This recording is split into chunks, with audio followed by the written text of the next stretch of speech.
Being good at something doesn't happen by accident. And I'm going to share with you ways where you can get good at developing something for yourself. So let's get started. This first one will especially help younger people a lot, because this really helps you live out life in reverse. And this is reading or listening to biographies, or autobiographies, I guess. Because if you want the real process of how to get good at something, like guitar, humor, finance, learn from the people that are on their way out or already dead, because they have nothing to lose. And they can show you that when you look back in life, what are the big distractions and what are the things that you should be focusing on? Because the people online right now, I'm pretty sure you know this already, they lie and exaggerate just to make themselves look better. And then you follow them, you tried and you failed, and then you just ask yourself, like, do I really just suck at this? But in reality, they're just giving you half truth and white lies. In biographies, they lie also, yeah, I know.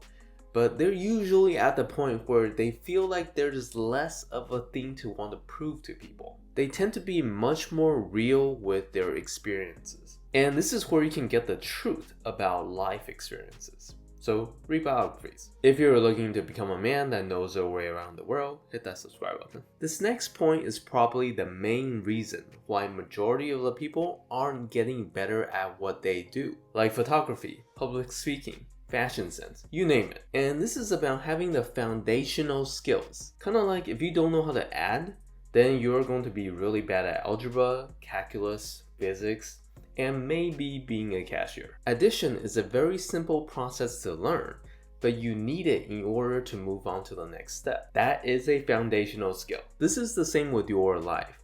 There are foundational skills that if you had it and you learned it, you'll be able to progress at a much faster speed. For instance, if you learn how to budget, then you'll roughly know how long it'll take for you to get a camera, buy a course on photography, or buy lighting equipment, and be able to do all this without messing up your future plans. And then you won't have to feel the financial pressures all the time, and it helps you get better faster. Discipline, another foundational skills.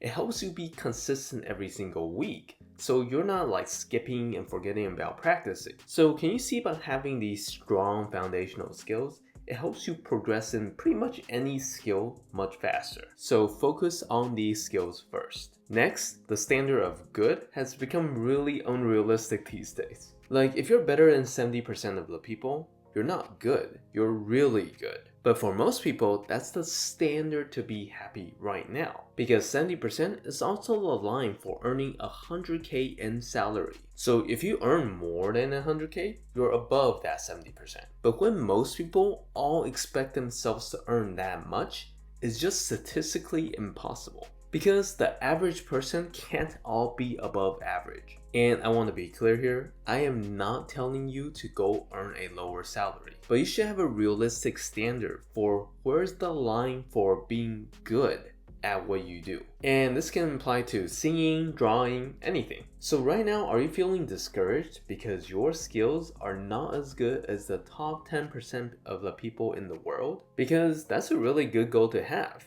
But it's pretty unrealistic to think that you're not good unless you're at that level. Last is, you might not be good at something because your skills and abilities are locked away by anxiety. When you're nervous, you're not creative, you can't focus, you make tons of mistakes, and you can't really bring out your best. And then when this happens a lot for you on a regular basis, you're going to eventually think that you're not good at anything. But in fact, this is not the real you. This is the nervous you. And this is especially true when everything is going really well and we make one small mistake. And we let that mistake make us feel horrible about ourselves when it wasn't actually that big of a deal. But it's these small things that are kind of like chipping away at our confidence to be actually good at something, like skateboarding or woodworking. But in reality, if you just adjusted your emotional state a little bit, that could drastically change your performance and creativity. But honestly, right now, we're actually becoming more and more sensitive, where one comment, one like can literally send people into depression. So all this is to say that having a consistent emotional and mental state might be the solution to you actually getting good at something. So let me know what you think down in the comments, and I will see you in my next video.